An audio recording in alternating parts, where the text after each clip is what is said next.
Dave, can you hear me? Yep, I can hear you. Okay, do you see me? Do not see you. Okay, so I'm using, gosh darn it. Why I didn't the video. I'm gonna go out and come back in here. Okay.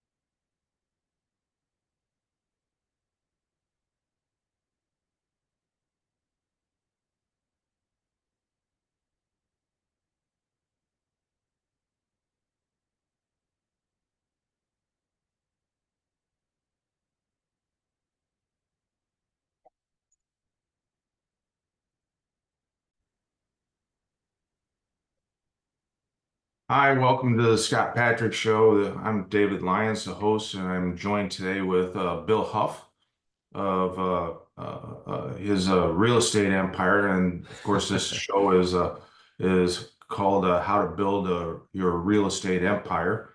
And today we're going to be talking about how to be able to cash flow multifamily properties. And Bill got started a number of years ago in real estate, just as I did, and he has a specific uh, goal and of being able to purchase multifamily properties. And Bill, when you first got started, what is it that got you started into real estate? Good question. I had a good mentor at the time who pushed me in the direction of real estate. Um, and I value his, at the time I didn't realize what he was preparing me for, but this took many years for me to kind of reprogram my mind. And finally, in 2009 is when I finally became an official investor in real estate. Um, And when you got started with your mentor, mentors are really important in being able to help to get people started in real estate. And how is it that you came to find your mentor that you were talking about, and how is it that he guided you to get started? yeah, great question. He was actually our real estate agent that helped us buy our first home. Okay. And he was also a military veteran, so we connected in many different ways. And he didn't have any biological children himself, so it became, in some ways, greater than a mentorship. Just a great guy, but the biggest change for me was mindset. Long before getting into the real estate part, he really helped me transform my mindset and very mature it. But mentorship and coaching is really what got me, going down this direction. Yeah. When you talk about mindset, it's a quite a big leap to go from being a full-time employee at a employer, wherever it might be, Mhm. to be able to make that decision to jump into real estate I take it on a part-time basis first. Yes. But in the back of your mind, you're like, I'd like to be able to do this full time, but you just can't. No, share a little bit about the struggles that posed for you to be able to balance the two and how that worked. Yeah, absolutely. So at the time, myself, like many others, I'm going down the route of a 401k Hmm. because everyone else did it, not really looking at where am I heading, you know. So it's kind of blindly following an approach that is, most people do. And it's not a right or wrong thing. It's just I was following the herd. Hmm. And he opened my mind up to and it's almost like he, because of this mindset maturation, it gave me the permission to see the world bigger than just a 401k and saving for retirement. There's a bigger picture at play here. And that is priceless. And that really helped me kind of start to go down and get into real estate. And at the time, it wasn't to, it was a part-time thing, but it wasn't to, um, I would say, become a full-time investor. It was to supplement what I was doing in my 401k at that time, is kind of the way I viewed it. And I, over time, grew into the mindset of this is my passion and my business, and it requires, me to focus full time. That was something that I grew into over a number of years. You said when you got started, excuse me, when you got started, it was right around 2009. That was right in the heart of the real estate collapse, and a lot of people are going down, and you're just starting to get into it. Did you see a lot of advantages in getting in at that particular point in time, and how did that propel you to where you are today? Well, the backstory is also, real estate suffered, but so did the stock market. Yep, So, you everybody know, got hit with that. absolutely, yeah. And so, what actually happened was there I was investing in my 401k, and within a matter of months, I lost 45% of the value of that. So, me being a somewhat of a control freak, that was yet another catalyst towards me going into real estate from a control perspective. Hmm. I can't control the stock market, but if on my own skills, I can control creating a real estate portfolio. And so losing that much of blood, sweat, and tears of time, putting in these 401k contributions in the 2008 timeframe was what pushed me over the edge, quite honestly. Um, yeah.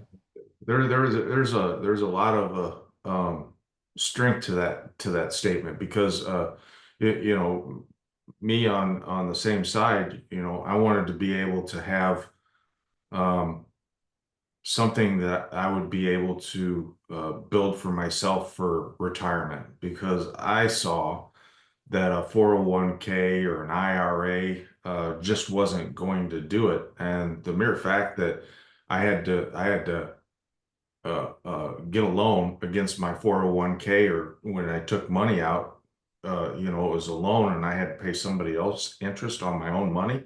That just didn't set very well with me. So if I have a savings account and I take money out of the savings account, I don't have to pay interest on that. So I was always thinking I need to be able to build a nest egg for myself because I can't depend on the stock market or 401ks or IRAs to be able to make that happen for me. And it sounds like you're in the same kind of thing. And I wanted to be able to have something that I could touch, something that's solid that I can see and that I can go to. And real estate is really that type of a thing. And I believe a lot of people want to be able to get into real estate, but they just don't have the tools or the guidance to be able to do that. That's why mentorship is important, and to have somebody guide you through. The thing that I see though is that when you pick a mentor, you want to be able to pick somebody that has the same kind of mindset that you have, and somebody that's not going to lead you down the path that everybody else is going down, Hmm. because that's just the way that it's done. Hmm. Um, but there are a lot of people out there that think outside the box that way. Yes. Yes. And you and I have had discussions before about what some of your dreams were in being able to get started with multifamily properties. Tell us a little bit about why you wanted to get into multifamily properties, specifically like duplexes. Yeah, absolutely. So as I mentioned, 2009, my wife and I bought a condo here in San Antonio, and that was our first investment. And we had learned, it was a great learning experience. And then it wasn't until 2012 when we bought two duplexes, sitting side by side, and that established the real estate investing philosophy for us because we found multifamily as the kind of the happy medium between single family homes and commercial apartment buildings. And so it gives us somewhat of a scale factor that you don't get with single family homes. But we also, from a quality of life perspective for our tenants, they also get the feel of a home that you don't get with apartments.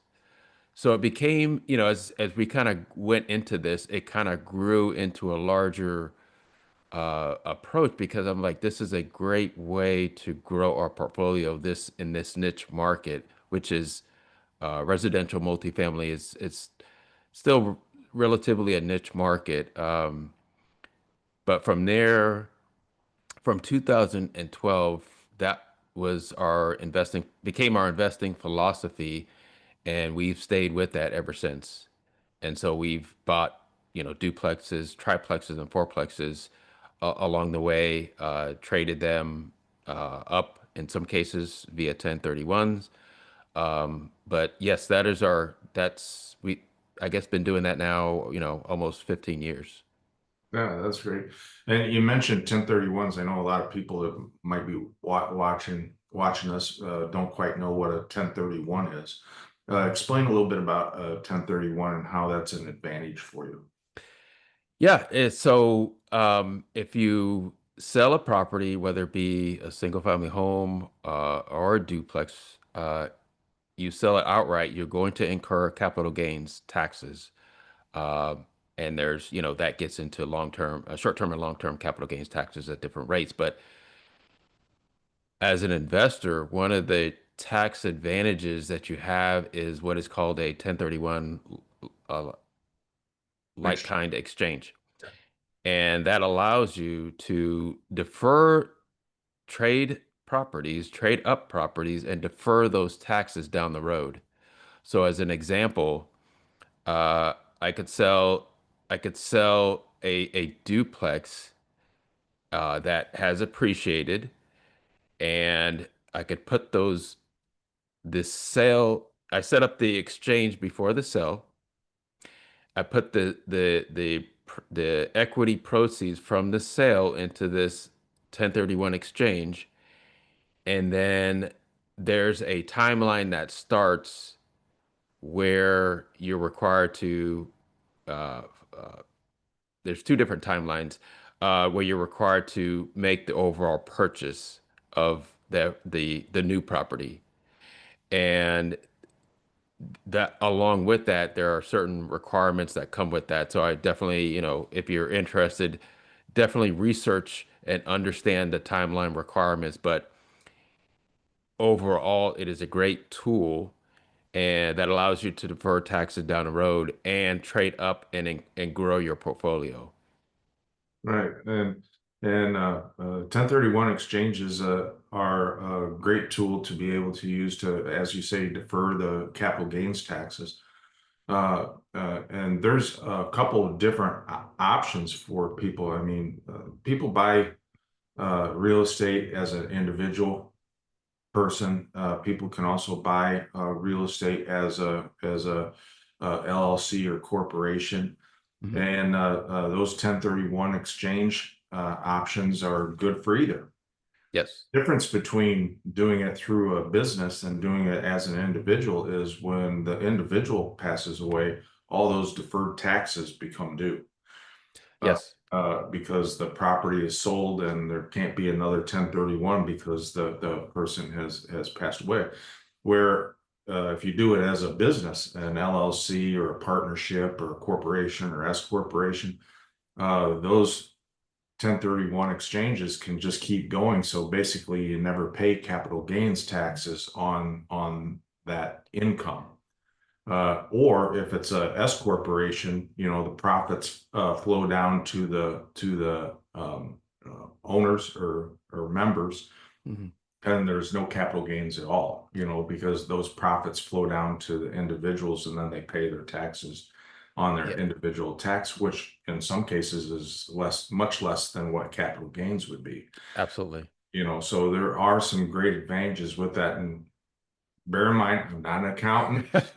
I'm not a financial advisor or anything along those lines, but there's some great advantages in being able to set up your empire when you're setting up your empire to be able to get some good um, counsel That on what's going to be best for you and as you grow.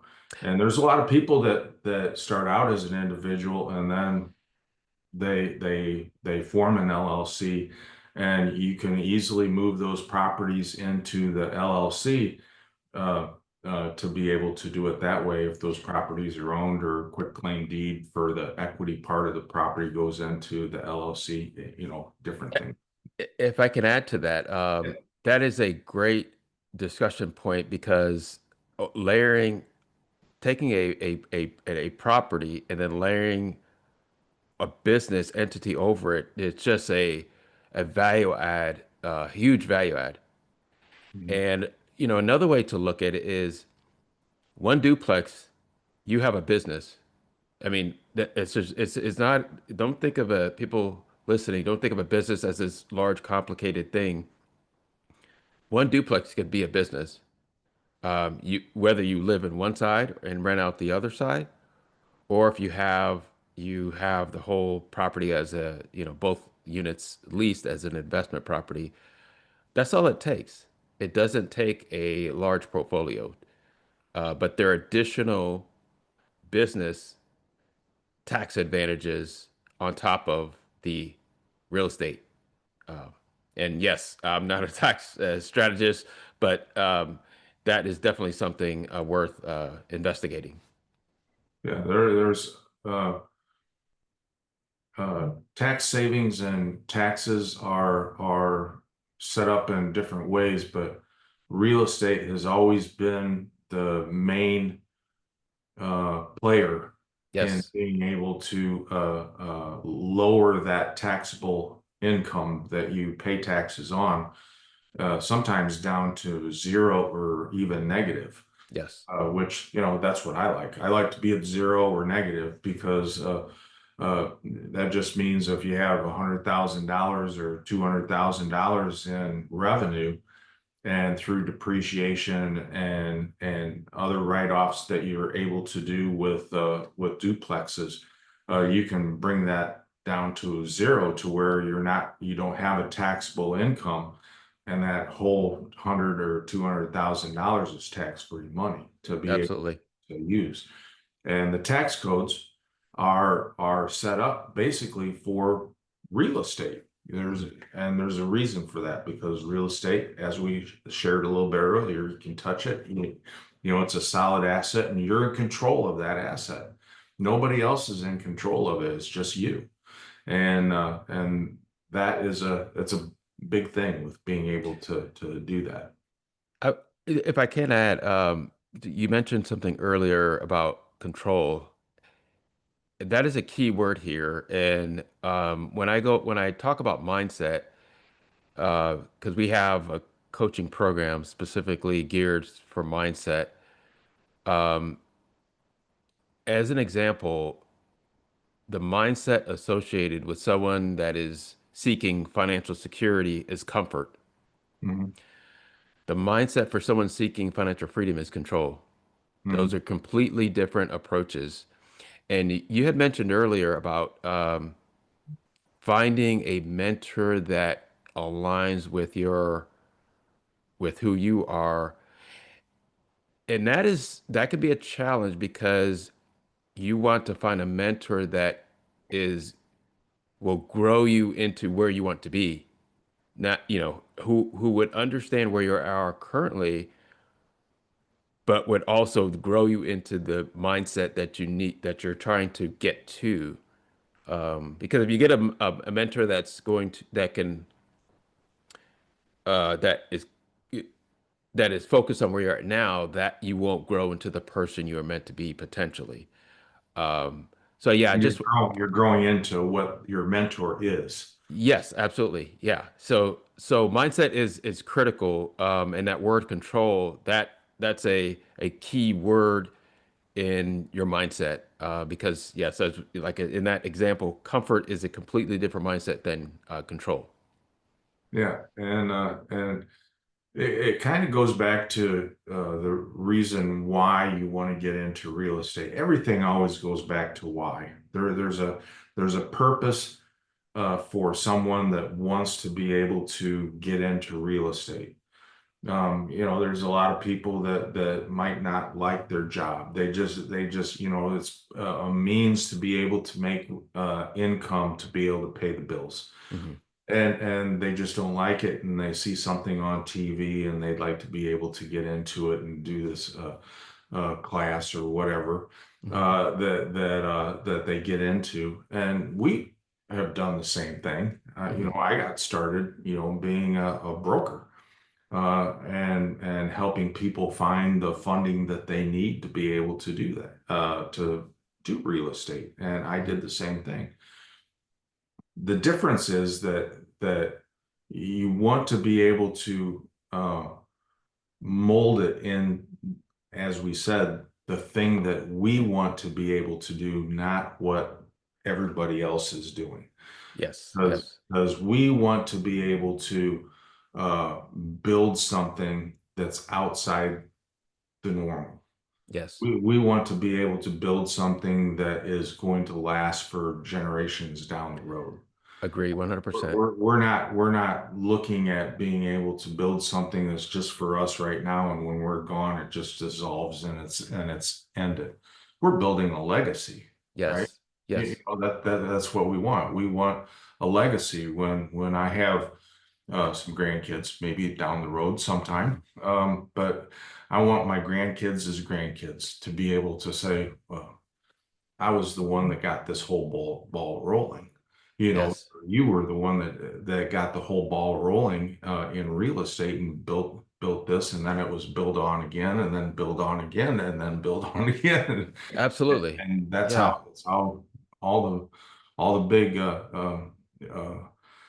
players in the real estate got started that way. Yeah, that boy,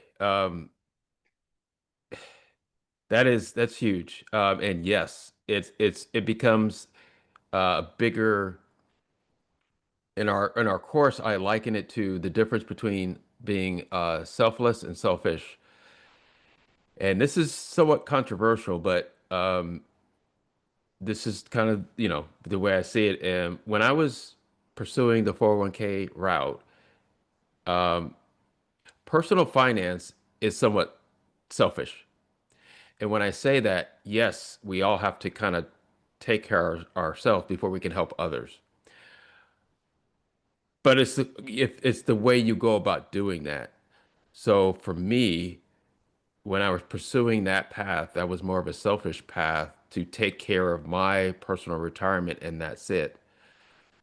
Me growing and transforming into a real estate and business uh, uh, person has also changed my mindset to selfless because, as you mentioned, I'm building not for myself, but for future generations and to have a bigger impact. That is, that's huge. That's part of that transformational shift that people, so in some cases, don't even realize. But that's huge. And I am so thankful that I've made that transformation because I do realize it is bigger than just me. Hmm. I'm building my empire, you're building your empire, and it's bigger. Yes, we want it and to enjoy it, but it's a bigger, there's bigger things at play, bigger than us. Yeah, and then when you reach a certain point, in your growth. Uh, you made the decision that you wanted to be able to put some courses and some training together to be able to help other people get started into real estate. Tell us a Yes. little bit about how that came about and what where you are with that and where you want to go with it. Absolutely. So that has been, I'd say, in the last, 5 to 6 years. Uh, I have, just like many other investors that have been in this, game for a while, we have this hands-on experience that is so valuable and is so valuable to the point where this is something you can't learn through your typical traditional theory-based educational approach, which there's nothing wrong with that. But when you have experience and bring experience to the table, that's a game changer. You're not just talking from a theory, you're talking from what you've done, both good and bad, Mhm. and both can be learned from. And so as I sat back, I thought, yes, I do need to put this together because it's, I feel I have something to give and can help people grow, just like I had a mentor. I need to kind of, that's kind of where I'm at. So we put together kind of two coaching programs in two different veins, one for financial mindset Mhm. and the other for real estate. The mindset, as I mentioned earlier, is about transforming your mindset to grow. And whereas the real estate is, I'm not focused on helping individuals necessarily, whether you invest in single family, multifamily, or you flip. Behind all that is a business and a business framework that you need to eventually grow into. And that is the focus of the business, the multifamily business system program that I have, because us as mom and pop investors, we kind of back our way into the business side of things. Mhm. And this coaching program puts that out in front for us to get organized, get systematized, and get set up so that eventually, as a owner of a business, you can take yourself out of the middle of being the cog in that engine. That's what you want to grow, eventually grow out of as well. So yes, well, we have a program, coaching program in financial mindset, as well as the real estate side. And I'm really, we're getting ready to really do a big launch on both sides. It's exciting, and this has been building for probably a good while. And yeah, we're excited about all the programs because we feel we bring a lot of value to and can bring a lot of value and transformation to people. Yeah, being able to give back is a huge um, it's a huge movement. I would characterize it that way. It gives us a lot of fulfillment Yes. in being able to help other people get started and be that mentor to someone like we had a mentor. I had a mentor. His name was Bill. It wasn't Bill Huff, but it Right. was his name was Bill. But he helped me quite a bit to be able to look at things in the whole picture. Yeah. And once again, it goes back to the very beginning. Why did I get into this, and what's my goal? What's the end game for me? Mhm. And you really have to answer those questions when before you even get started. Because once you get started, you can't stop the train from going. Uh, uh, Very true. Very true. it starts out slow, getting out of the hub and everything, but once it's out of the hub, it picks up steam and it keeps going, and then you're moving down the tracks towards that end game or that Yes. that end goal. And you and I both have the whys. You and I both have the end goal that we want to be able to accomplish, and we have different means in being able to get there. Hmm. I had a mentor that I sat down with, and I could have went the traditional way through banks and through lending institutions and played the game that way, Hmm. or I could go down Avenue B and I could find individual investors that invested in the project. Hmm. And you build up those investors because those investors are your bank. Right. Right. And I chose the B option because I tried the A option and I didn't really like it because I don't like banks. Right. And, Right. and, and I don't like to play that game. I create, and it goes back to the control issue. I'm in control of which way I want to be able to go. If I want to go down Avenue A with the banks, or if I want to lending institutions, or if I want to go down Avenue B and find my own investors, Hmm. that's more control for me. So that's the way I chose to do. And when I got started, it was, 6, 7 months before I got that first investor on board. But once I got the first one and then the second one and the third one, and now I'm up to seven, 800, $900,000 that I have available to be able to buy properties and do what I wanted to be able to do. It's a slower path, but it's still moving down the tracks to be able to get to the end goal. Uh, And I know your path was kind of similar because we've had this discussion before. y- We won't yeah. get to it Well, here. it's a good point. I would like to add that choosing the path that is the that is the lesser of that is there's a path that the majority takes, and that's pretty much paved, organized, structured. The path that the few take is unorganized, unstructured, and can be somewhat challenging and lonely at the time. Yeah. So it is a lot of things that scares people not to go down that road. And I can attest to a lot of those things because you're going you're literally going out on faith of your own ability, which is scary, but I love that because I'm betting on myself instead of the other path, which is betting on the system. And it, to me, going down this path will grow me into the person using all of my skill sets and allow me to self-actualize as a human versus the other path, for me, is stunting my growth. Mhm. So there's a lot of, you know, uh, discussion points in that, but I agree totally that this path that if you take is can feel sometimes like pushing boulders up a hill. Um, but the benefits far exceed the other well-known path, in my opinion.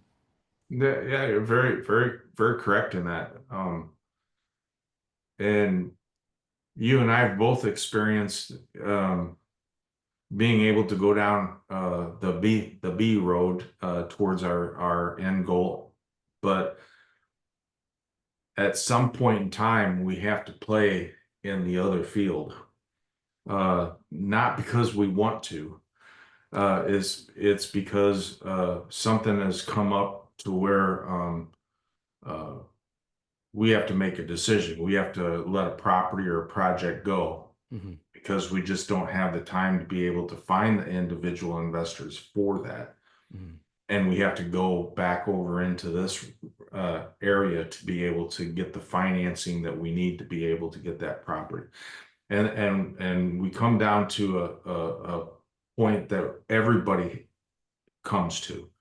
Do I want to keep this project or property, or do I want to let it go and find the next one? That is a hard one to do because Hmm. us as entrepreneurs, we want to be able to seize every opportunity that we can, and we want to be able to take the projects that we've invested our time and resources into Mhm. to be able to make that property happen. And sometimes, my sister would say, sometimes the universe is just telling you, let it go, Right. because there's other things out there, and it takes a huge amount of self-will to Yes, be to agree. be able to make that decision. Because I've gone from here and went back and played to be able to do it, um, just to find out that oh, that wasn't the right thing to do. Yeah. Yeah. And I should have listened to sister and just let the property go. Yes. And that was, for me, that was a big lesson. And what I learned from that lesson was there are a lot of properties out there. And yes, this might be a good project and it has good cash flow and it has everything. But there's another one out there that might be even better. Yes. And it just takes the ability to be able to do the work to find it. Yes. And the one thing that I found, you agree or disagree, fine with me. Mhm. But the one thing that I found is that when you have a good project, it's easy because investors want to fund good projects. Yes. So our goal, or my goal, is to find the good projects. Yes. And I might only find one or two a year, if that. Uh, but one or two good projects is better than no projects at all. Right. Main goal is it's bringing in more investors because investors want to invest in good projects. I would Things, agree. things that are outside of, $200 cash flow a month. Right. An investor doesn't want to invest in $200 cash flow a month. An Right. investor wants to invest in $10,000 cash flow a month Right. or $5,000 cash flow a month.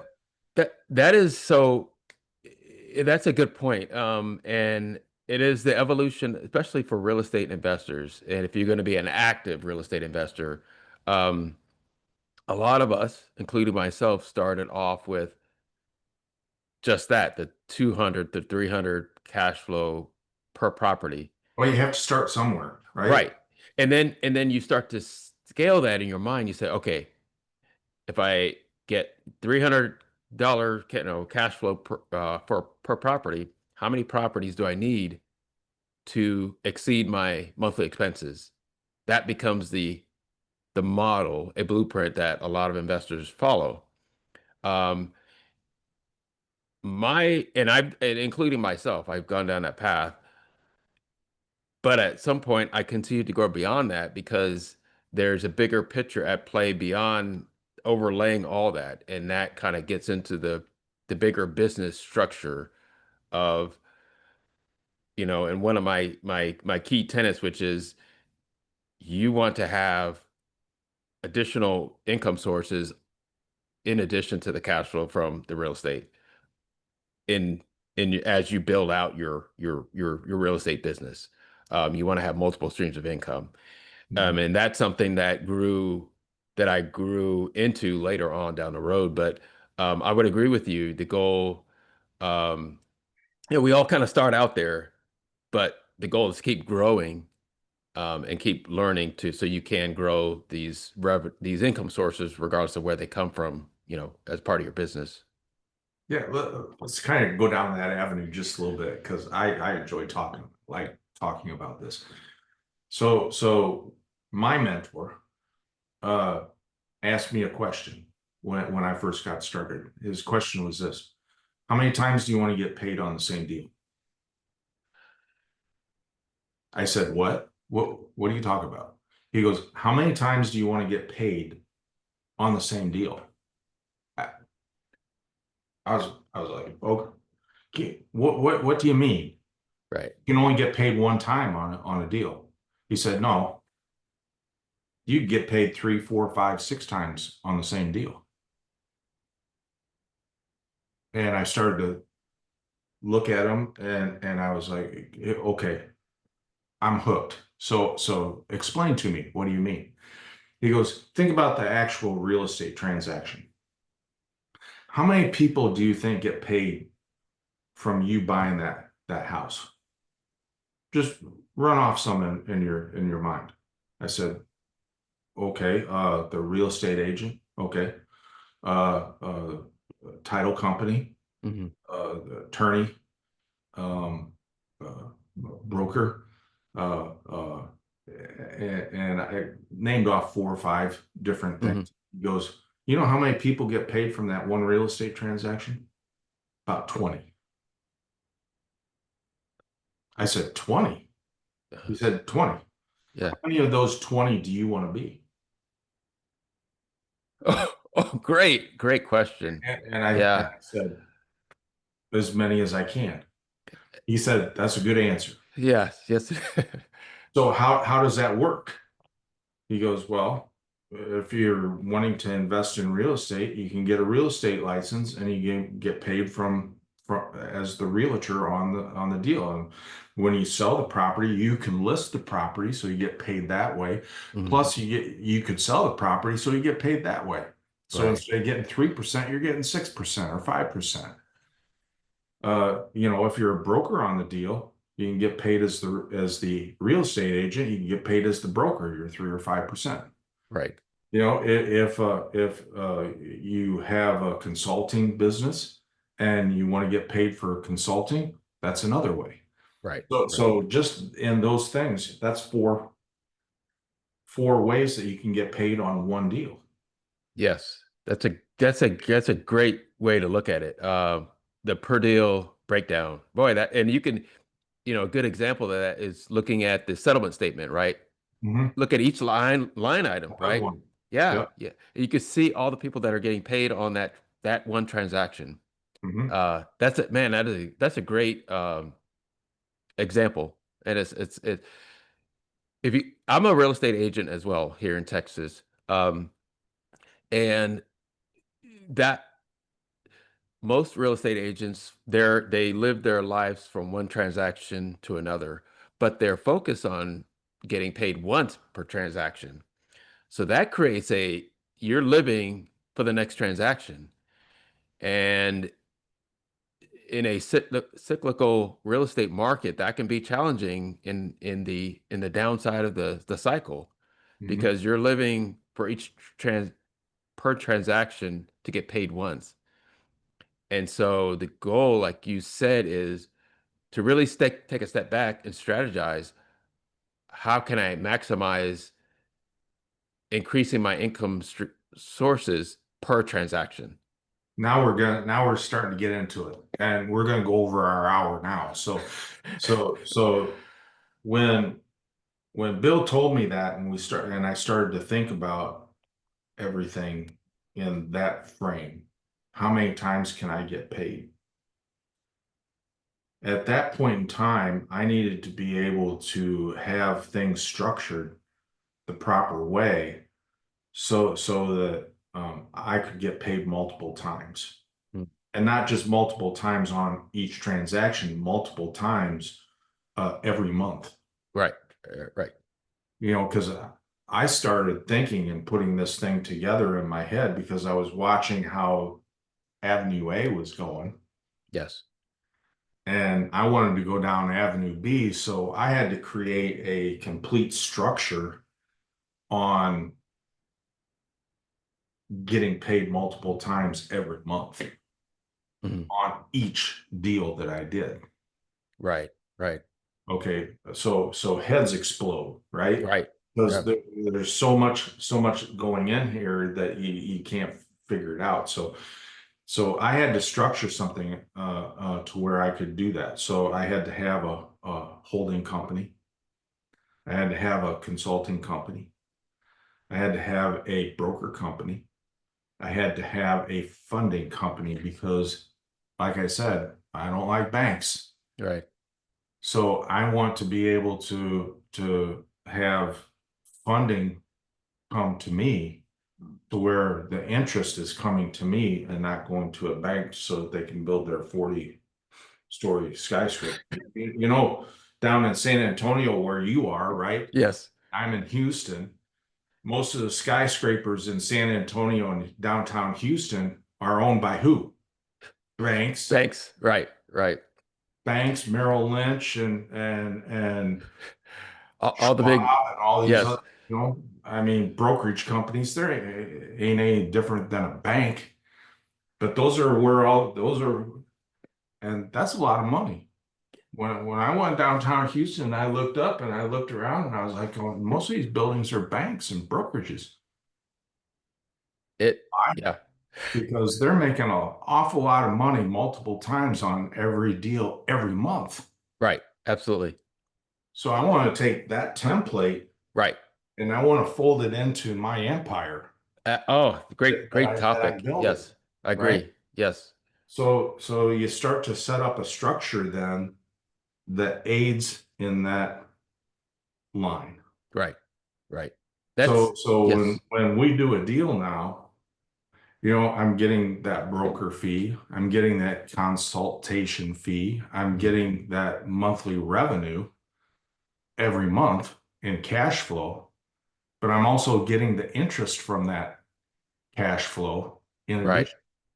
So I'm getting paid multiple times every month on the same deal. Right. So if you Right. have 10 deals over 2 years or 3 years, you're getting paid 3 or 4 times different ways each month on that same deal. That starts to accumulate. It does. And you touched on f taking the blueprint or framework, as I call it, from these large institutions. And that is, yeah, that is a great way. It's a great approach because you want to model yourself off of $1 trillion asset manager, right? I do as well. So, yes, I agree 100% with that. And Is that easy? no, no, No. right.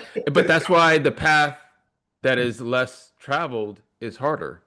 And I can attest to myself, I've had times when I've questioned, why did I go down this path? Why didn't I do just conform and do what everybody else did? Because you will be tested.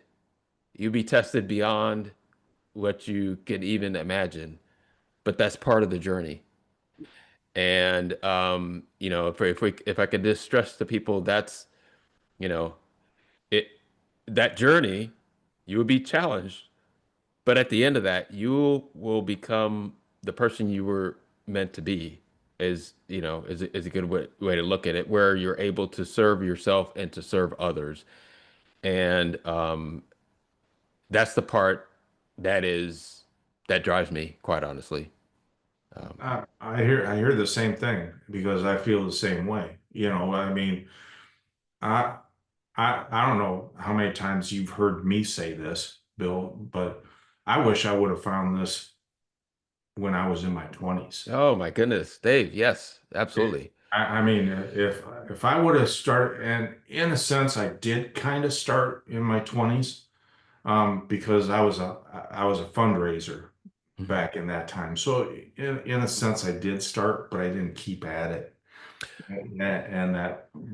But you can't change what's already gone by. Right, You right. can only change where you're at today and moving forward. Moving forward, That's the only agree. thing that we have control of, to be able to do that. So even though it would have been great, I could still accomplish the same things now moving forward. You just have to accelerate just a little bit. Well, And it might not be the same thing, but I'll tell you one thing. I would not give this up for anything. I, Every, I, every, every day is a different day. It has its own challenges. It has its own rewards. It has its own excitements. mhm. But I wouldn't change it because I enjoy it. it's something that's deep down, and it gets back to the why Yes. and the goal, the end goal. Right. I have a goal to be able to get here. The journey to be able to get to that goal is exciting. Yes. It can be depressing. It can be anger filled. Yeah. And I don't get angry all that much anymore. It's not worth the time to be able to do that. You It, just deal with the issues and the problems as they come up and you move over, because those are learning experiences that make you stronger, right? that's Those, problem those, solving. Yes. those are the Agree. things that Yes. you can't teach in a book, Right. can't teach in a seminar, you can't teach on a webinar or Right. anything like that. The only way you can teach that is to be able to walk through it. Yes. Yes. Absolutely. And And to be able to do that, it makes you a better mentor. It makes me a better mentor. It makes us better businessmen to be able to walk through those things, because now when somebody, and this is just life, right? yeah. We're going to walk through these things, but there's going to be somebody down the road, or somebody that's going to listen to this sometime down the road and say, "Yeah, that that's what I'm going through. That's what I'm going through, and I need some help to be able to get through that." We all do. Yes. Easier for two people to go through it than it is for one. Right. Right. So we learn from those mistakes. We learn from those things because it makes us a better person, a better businessman, and it makes us stronger to be able to go through. Because one thing I've noticed, agree or disagree, the more of those challenges that we go through, the better. And if you don't go through those challenges, you'll never grow. That, oh, yes, that is the, You'll yes, never grow. yes, I agree You'll 100%. stay stagnant, Yes. and you'll be here, and then guess what? You're going to fizzle out and go, Yeah. And because you didn't meet the challenge and go through that difficulty to get to the other side.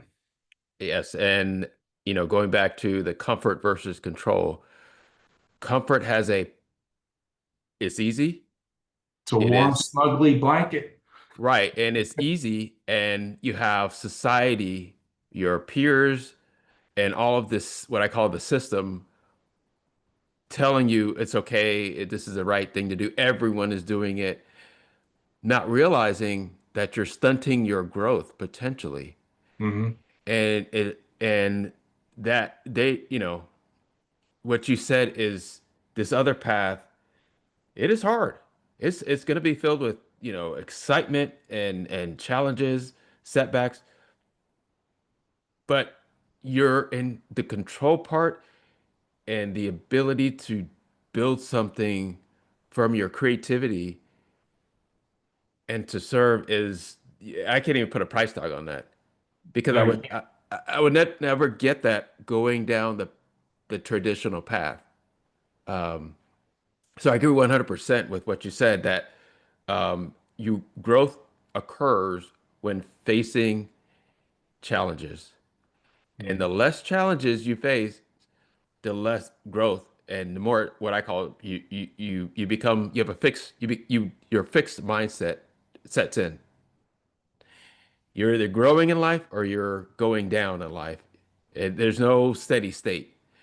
And this is where life is filled with a lifelong journey of growth. And, this is where you have to keep growing in life and not let this traditional path of retirement put you on a course to sit back and take your foot off the gas, and to keep growing as personally, professionally. And that's why I'm so thankful that yes, I wish I could have found this path earlier and went down the path earlier, but that's where we bring all this experience and can help mentor people to potentially go through that cycle a little bit faster to some degree.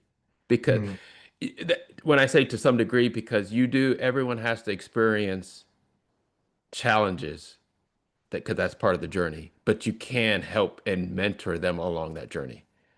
Hmm. Yeah. I found also that being able to um, be there for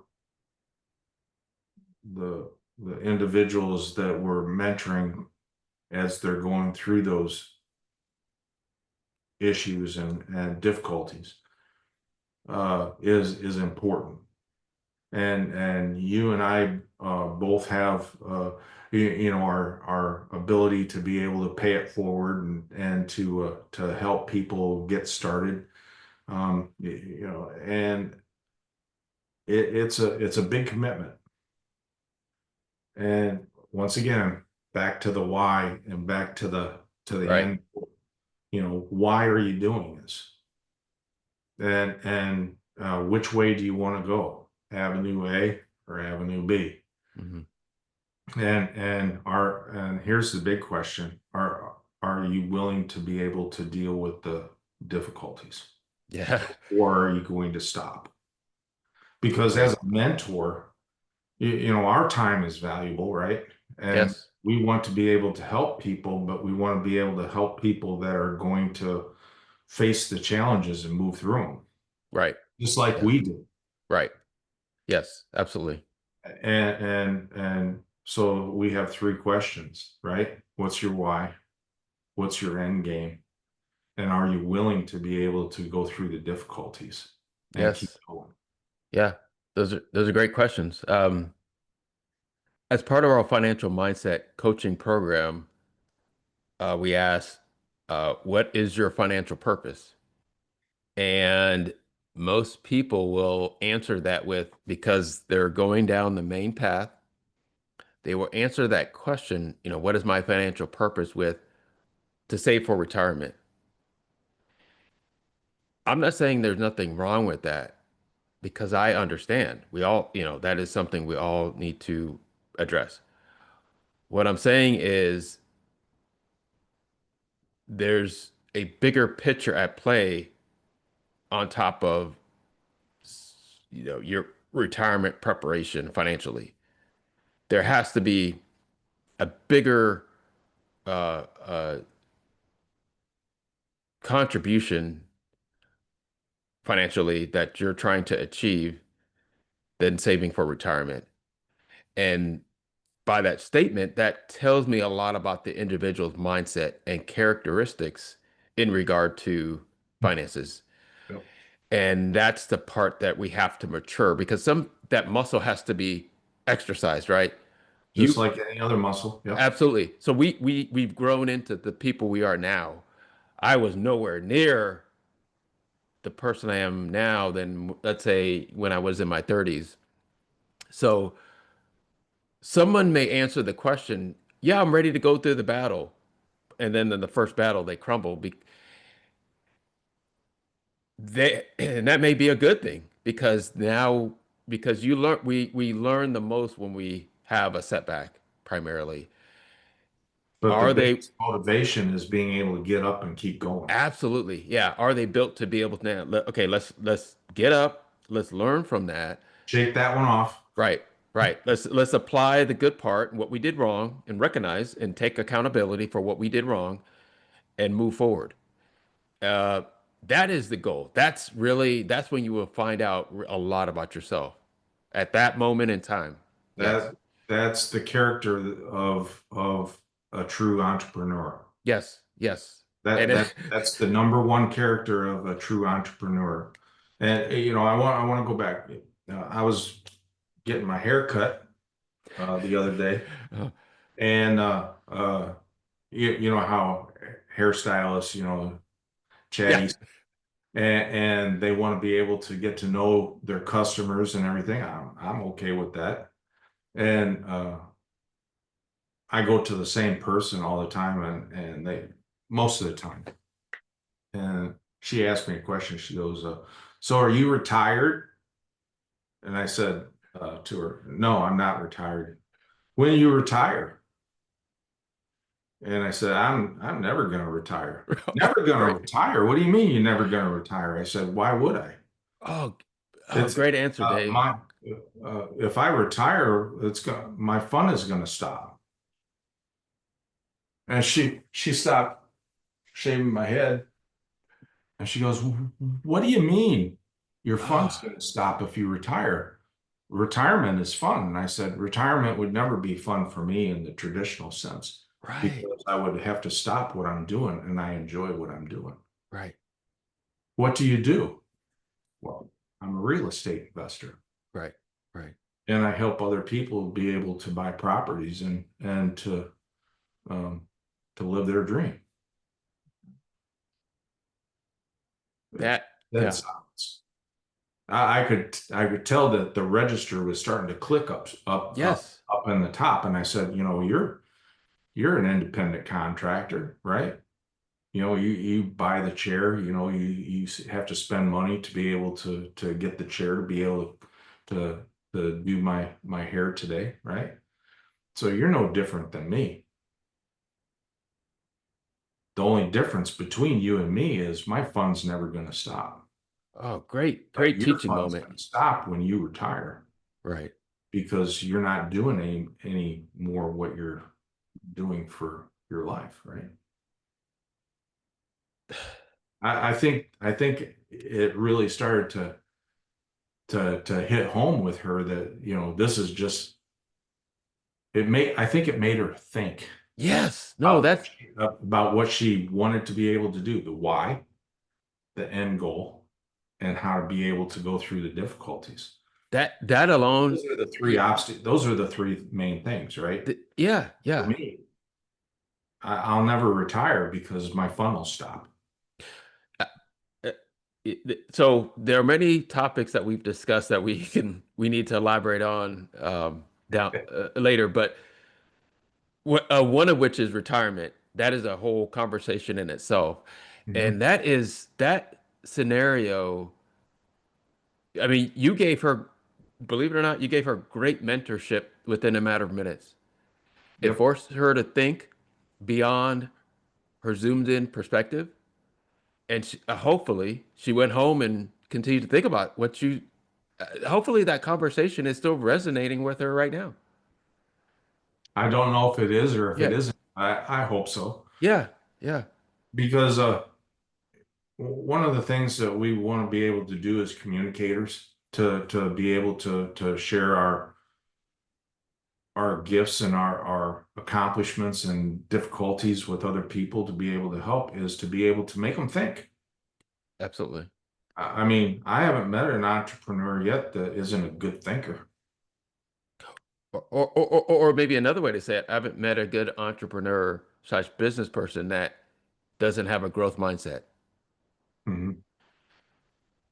Yeah. Yeah. Because our end goal is bigger than us. Yes. Yes. Yes. Absolutely. Our end goal is bigger than us. And when you start to think in those avenues,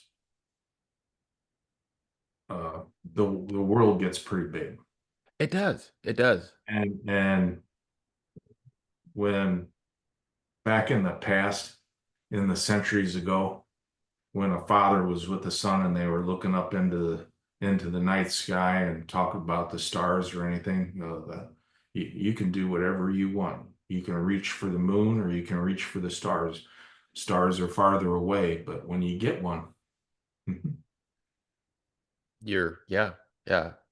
Um, that this is a great conversation. And there are many things I think we will definitely need to hit on as we continue these series. But um, yeah, I that scenario is a great scenario, and that's how we, as having gone down this path, can impact other people. And it's a skill set is that is still considered non-traditional, but brings so much value because it's based on experience versus theory. And that's how we help to transform lives. Um, so that's a great story to tell. You know, the biggest, and I'm just going to kind of end on this one, but the biggest successes in society, you can think of them. Okay, go back. Edison, um, Future, or Elon Musk, all these people, um, Bill Gates, um, forget who it was with Apple, Steve Jobs. Steve Yeah. Jobs. All these individuals, they were all down Avenue B. Every single one of them. They all have their challenges. They all have their teams behind them, because as they get bigger, your team gets bigger and that, but it's all the same. And they all had challenges. But look at what those challenges produced. With Edison, it's electricity. Right. Where would we be without it? Right. Right. With Steve Jobs, it was Apple. How many iPhones are in people's hands now? Right. Right. With Bill Gates, early Microsoft, with Yeah. the with internet and computers. Where would we be today? Look Right. at look at today. And that brought about Elon Musk, shooting off rockets. Just a week or so ago, a rocket blew up down on the launch pad in Brownsville Right. that took my dad's house. Oh. Blast.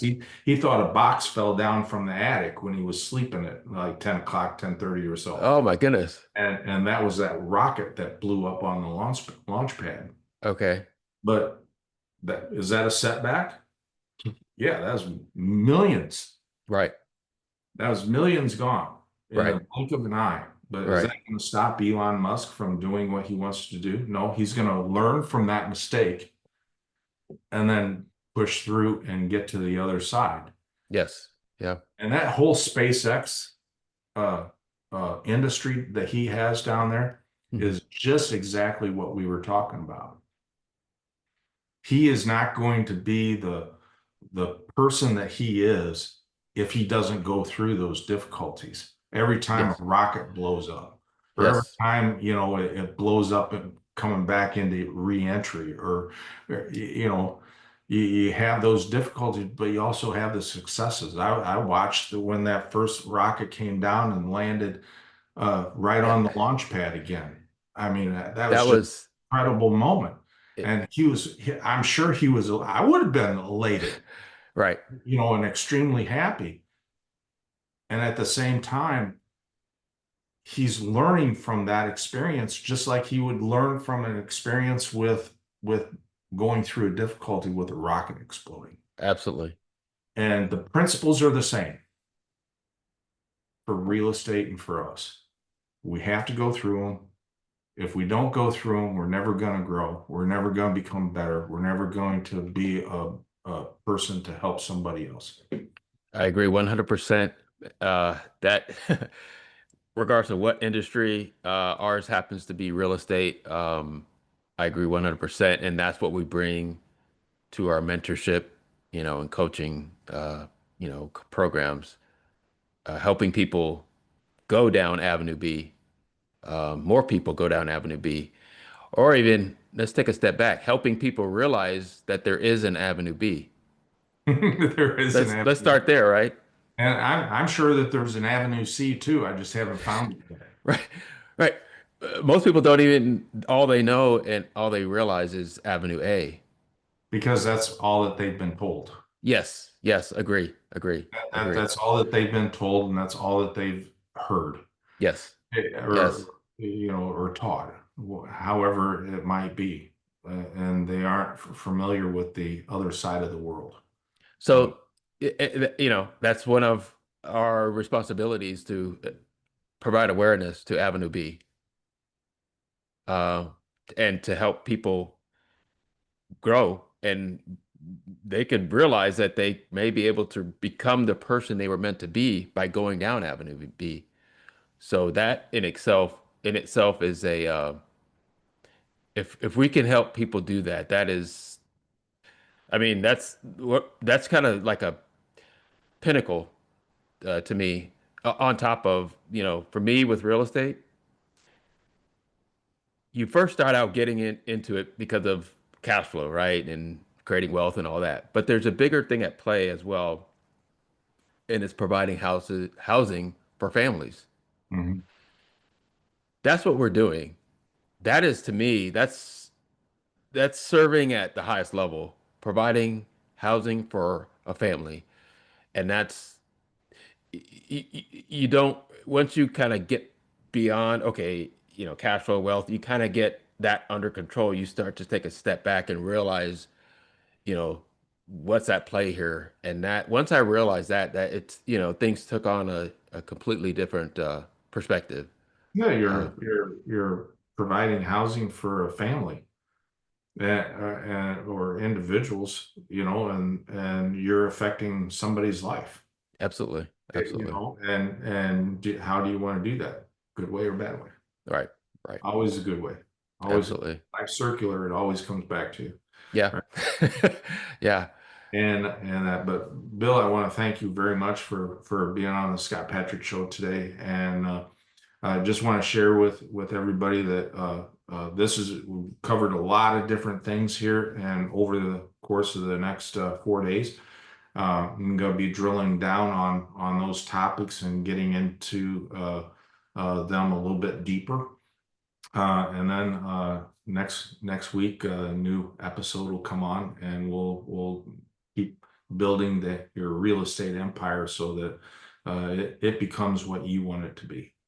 And Great. thank you Yeah. for coming on today, and I wish you the best in your training. And we'll leave a link down below for people to be able to click on your training programs, as well as for funding and for advertisers, Meridian Capital Funding LLC.